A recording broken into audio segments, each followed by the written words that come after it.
Here we are again. Today, we're going to be looking at art of the Italian Renaissance. So if you want to open up the PowerPoint presentation titled Italian Renaissance Ninja Turtles, you can follow along with that PowerPoint as I narrate the PowerPoint in this video. So the very first slide is Art of the Italian Renaissance, or the Ninja Turtle Lecture. Because if you go to the second, oh dear, there it goes. You go to the second slide, you can see there are the famous Italian Renaissance artists that we're talking about, and they have their Ninja Turtle bandanas on. I know, it's not that funny. So going to the third slide, talking about the Renaissance. What does Renaissance mean? Renaissance is French for rebirth, right? It is a rebirth of Greek and Roman values. When I teach the larger class, the entire semester-long class about humanities, we frequently look at the Greek and Roman ideas as well. It's where we start, and we kind of move through time a little bit. Then the Renaissance, we're talking about 16th and 17th century Italy, where some of these old ideas from the Greek and Romans are given a new birth after the Middle Ages. So ancient Greek art happened in two main periods. The classical period and the Hellenistic period. The classical period, there was a greater emphasis on the idea of balance, on the idea of serene calm, of idealized forms, looking at the perfect whatever, fill in the blank. In the Hellenistic era, which goes a bit later as the Greek Empire started to come apart, they were much more interested in realism. There was a greater emphasis on sensuality, sexuality, and dynamic forms, forms in motion, forms in conflict. And that's reflected as well in the Renaissance of Italy. It spreads through, going on to the next slide, the Renaissance. It begins in Italy, and it carries on through to other parts of Europe. We'll be reading Hamlet next week, which is late Renaissance English Renaissance work. And part of what happens during the Renaissance, thinking about it, a rebirth of these values is coming out of what's going on during most of the Middle Ages, where there's a greater emphasis not on intellectualism, not necessarily on the arts, but rather on other concepts. There's a shifting recognition during the Renaissance of the human being, as the human animal being the supreme invention of God, that the human stands as the most important thing that God has created. And that human has nearly, the achievement or the potential of that human is unlimited. That humans and their capacity to learn, their capacity to build and to create technology, to express themselves through art, that's a nearly limitless capacity. And that there's a personal, individual, emotional response that each human has to the work and the creation of other humans. So there's an idea that the individual voice is the voice, humans being the supreme creation of God, that human beings are that, in that way, sort of the voice of God. So during the Renaissance, there are active explorations into nature. That becomes a little bit broader, so that goes both into biology as well as in other sciences. And they're curious about art and science depicting realistic forms. So we go from the Middle Ages, which was much less interested in the human form, that we see much more of the human form being revealed in the Renaissance.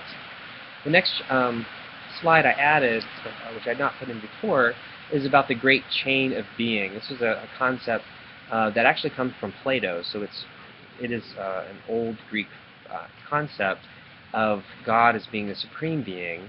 You can see in this slide on the right, in this etching, there's God is there at the top. It may be difficult for you to see on your screen, but God is sitting there on a throne. You can see Jesus is draped there across the bottom of the throne. There's a series of angels, and then there's one layer down, there's another row of angels, so you have sort of archangels and then angels, and then below that you have humans. So you see there's one human sort of reclining there, and I guess would be the third row down, with other humans sort of laying on that level.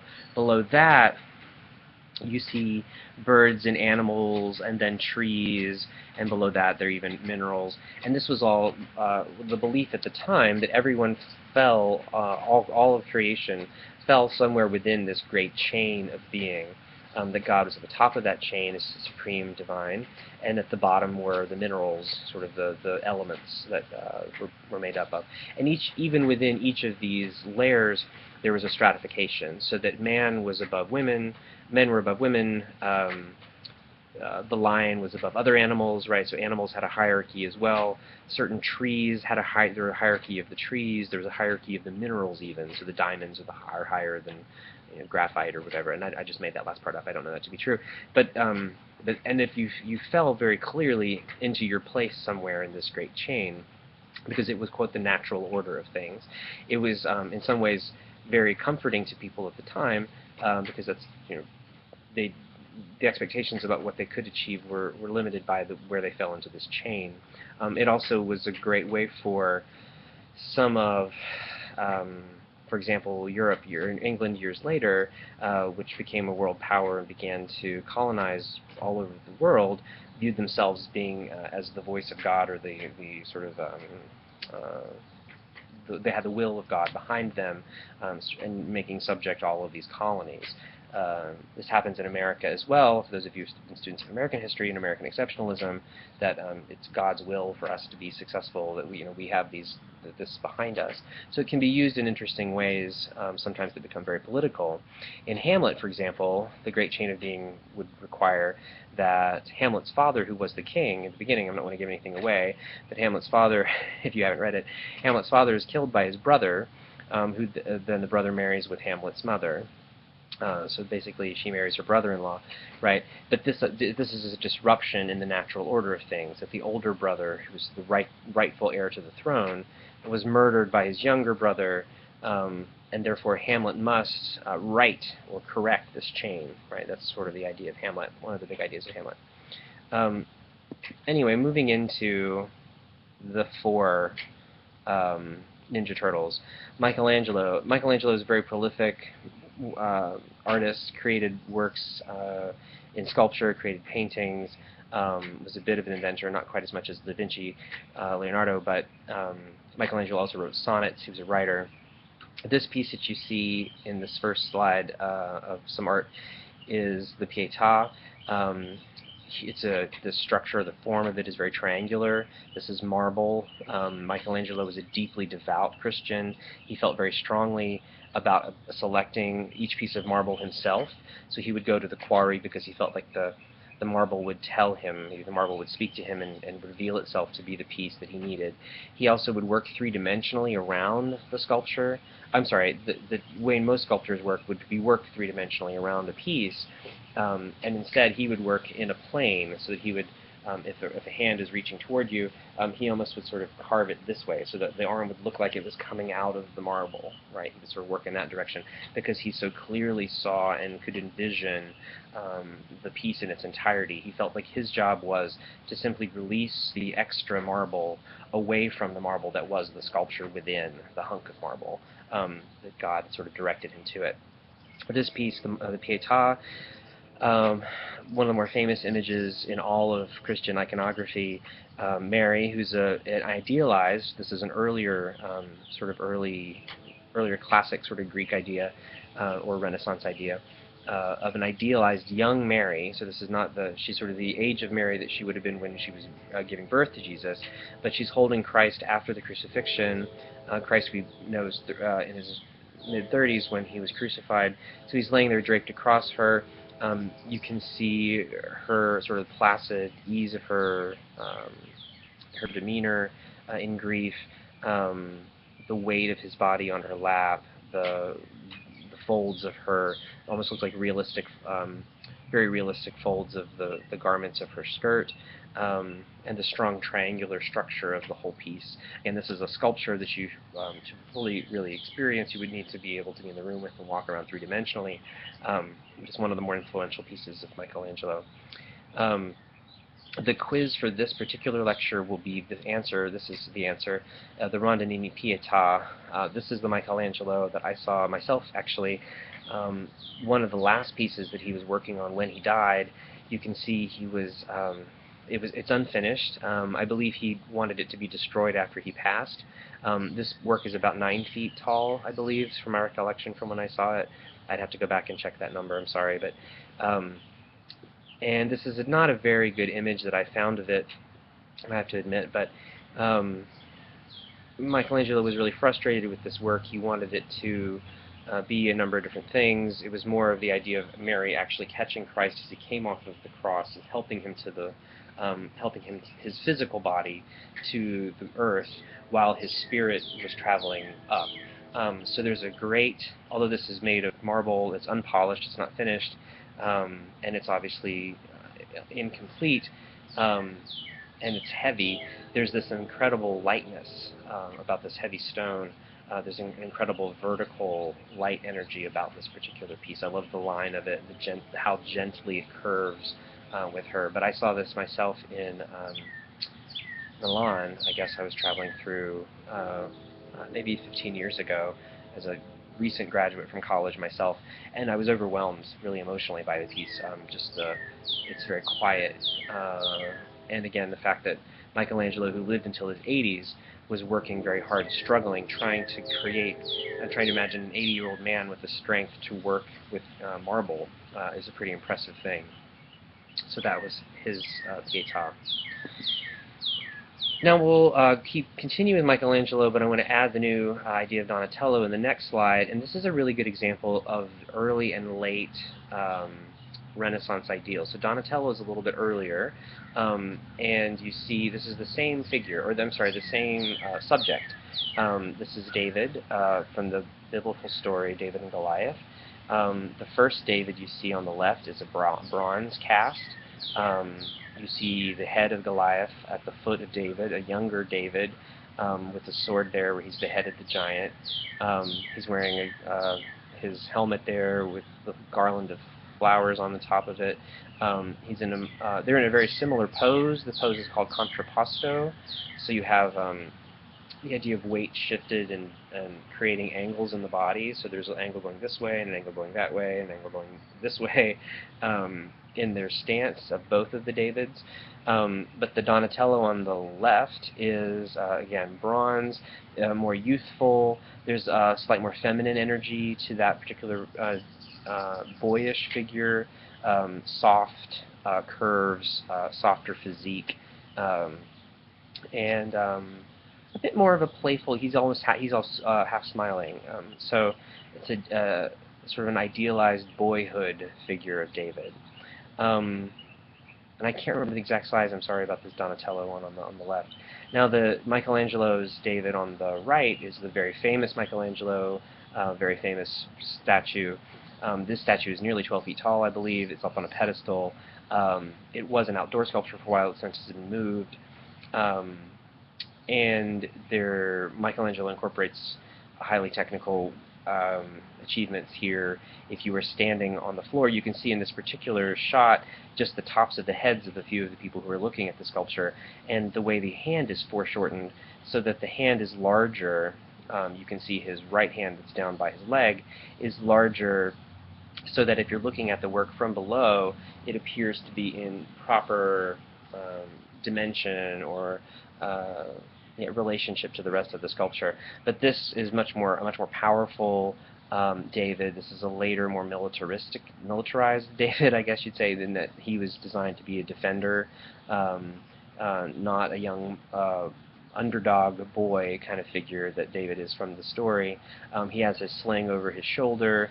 This may be the moment before meeting Goliath, before meeting the giant. His gaze is in the distance, much more fixed and prepared, much more muscular, and sort of more masculine in the traditional sense of masculinity that we talked about earlier in the semester. But this is a really wonderful contrast, a good example.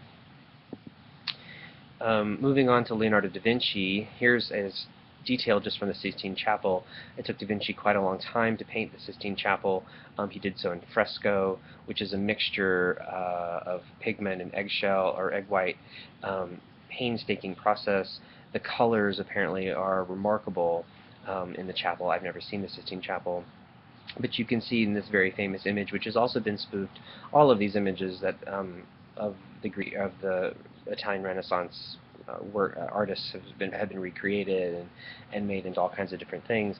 But what's important or significant about this is man. It isn't Adam necessarily, but this is supposed to be man, and this is God on the right side. And they are trying to touch fingers, and there's just the slightest bit of distance between the two fingers, which is symbolic and important, that they are different, but that they are placed in such proximity and in similar scale and size. So God isn't a giant figure necessarily. He's on the same sort of scale and par as man. He is older, portrayed with a beard,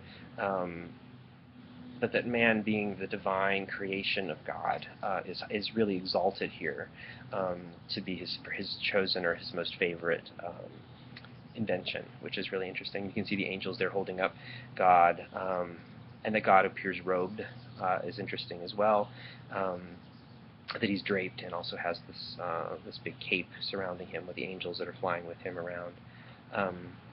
Is a beautiful piece.